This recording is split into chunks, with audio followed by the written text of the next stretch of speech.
RNT medical college के eye specialist doctor अंकित मोदी के खिलाफ धोखाधड़ी का मामला सामने आया है। मोदी ने फतेहपुरा स्थित मोदी आई सेंटर में पार्टनरशिप करते हुए अपने पार्टनर राहुल के 12 लाख रुपए और मशीनें हड़प ली और धमकियां दी है। इस मामले में अम्बा माता थाने में रिपोर्ट दी गई है। डॉक्टर अंकित मोदी ने 28 जून 2019 से मोदी आई सेंटर में राहुल रंजन के साथ काम करना शुरू किया था, लेकिन नवंबर में डॉक्टर अंकित मोदी ने अपने पार्टनर राहुल रंजन चंद्रवंशी के साथ धोखाधड़ी करते हुए सेंटर से तमाम मशीनरी लेकर फरार हो गया। इस मामले को लेकर राहुल रंजन द्वारा अम्बा माता थाने में आरएनटी मेडिकल कॉलेज के असिस्टेंट प्रोफेसर डॉक्टर अंकित मोदी के खिलाफ धोखाधड़ी करने, सेंटर पर तोड़फोड़ करने और धमकी देने का मामला दर्ज करवाने के लिए रिपोर्ट दी, लेकिन 1 महीना बीतने के बाद भी पुलिस ने इस मामले को ठंडे बस्ते में डाल रखा है। प्रार्थी द्वारा एसपी के सामने पेश होने के बाद भी अम्बा माता थाना पुलिस एफआईआर दर्ज नहीं करते हुए डॉक्टर अंकित मोदी को बचाने में लगी हुई है। प्रार्थी राहुल रंजन का कहना है कि डॉक्टर अंकित मोदी से वह करीब 12 लाख रुपए मांगते हैं, जिसका कोई हिसाब किताब उन्होंने नहीं दिया। यही नहीं, उनकी स्वयं की महंगी मशीनें भी वह दादागिरी से क्लिनिक से उठाकर ले गए।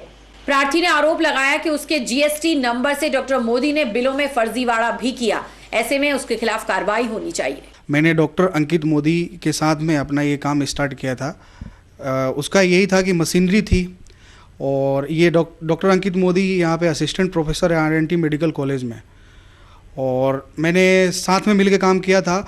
और ये चीज़ें करने के बाद मुझे बहुत दिनों तक ये फ्रॉड करता रहा, जैसे बिल बनवाना मेरे नाम पे और दवाई लेके जाना कपासन, जिसमें अवैध रूप से किसकी क्लिनिक चलती है चंद्राशीष नेत्रालय हाईवे बस स्टैंड कपासन में है, जो कि ये सारा बिलिंग करवाता था। मेरे उसका फॉर्म रजिस्टर्ड नहीं है, इसलिए हमारे नाम पे बिलिंग करवाता था। मेरा जीएसटी नंबर है, ये मेरे को बिना बताए सारा चीज़ें यूज़ करता था और मुझे नहीं पता था। जब मैं पूछता था तो बोले कि हाँ मैंने मंगाया है और पेमेंट को आपको दे दूंगा, आप ये चेक से पेमेंट दे देना, क्योंकि मेरे से साइन करवा के रख लेता था चेक।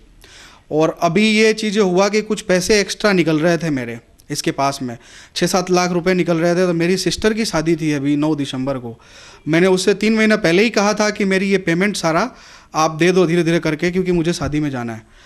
बट उन्होंने क्या किया कि अभी 19 नवंबर को मैंने ये पैसों की बात करी, तो इसने डायरेक्ट बोला, झगड़ा लड़ाई करी और हमारे क्लिनिक में तोड़फोड़ भी करा। ऊपर बेटाडिन छींट दिया क्लिनिक में और मेरे लगे हुए लाइटों को तोड़ दिया।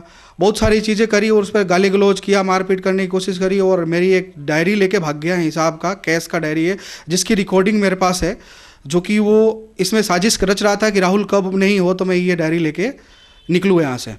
उससे सारा चीज़ें लिखी हुई थी, कैश का हिसाब जो कि मैंने दिए हैं उसको, वो सारा चीज़ लेके भाग गया।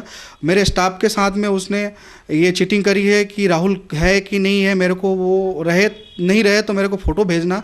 लेकिन मेरे को तुरंत स्टाफ का फ़ोन आ गया और उसकी बाकायदा मेरे पास रिकॉर्डिंग है, जो कि मैं आप लोगों से यही मदद चाहता हूँ कि कानूनी कार्रवाई की जाए और मेरे जितने भी इसने पैसे अभी तक ले रखा है वो मुझे दिया जाए। अभी एसपी ऑफिस में भी गया था, एसपी सर के पास में पेश हुआ था।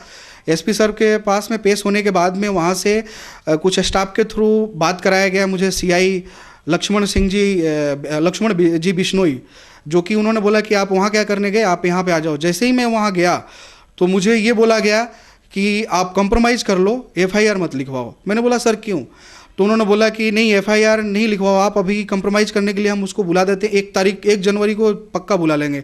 अभी आज सुबह मैंने उनसे नट गया कि सर मुझे एफआईआर करवानी है और इसमें काम चाहिए मुझे, क्योंकि 1 महीना हो गया और मेरे पास पैसे तो है नहीं और सारा पैसा खा के बैठा है। वो मशीनरी भी मेरा लेके गया और जैसे तैसे मैंने मशीन अरेंज तो कर लिया, बट वो मशीनरी का पैसा अटका हुआ है मेरा, और हिसाब के भी पैसे हिसाब भी नहीं कर रहा है। और आज मैंने बिश्नोई जी को फ़ोन किया, सीआई साहब को, उन्होंने कहा कि आप आ जाओ, मैं ये एफआईआर कटवाता हूँ। वापस जब मैं निकला अपने क्लिनिक से बैठ के गाड़ी में कि मैं जा रहा हूँ, तो मैं जैसे फतेह सागर पाल पे पहुँचा तो उन्होंने मेरे को वापस फ़ोन किया कि आप रहने दो मत आओ और मैं आपका कंप्रोमाइज़ करवा देता हूँ, आज ही करवा देता हूँ। लास्ट में मेरे पास अभी कोई चारा नहीं है सर, इसलिए मैं अभी आपके पास में आया हूँ, क्योंकि ये सारी चीज़ों का समाधान किया जाए।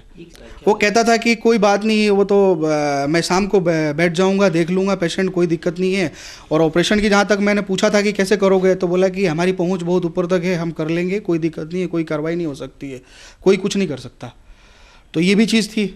और एक कपासन में जो करता था, मेरे को हर संडे भी ले जाता था। मैं लगातार कभी जाता हूँ तो 2-3 दिन रुक जाता हूँ, फैमिली से दूर भी रहता हूँ।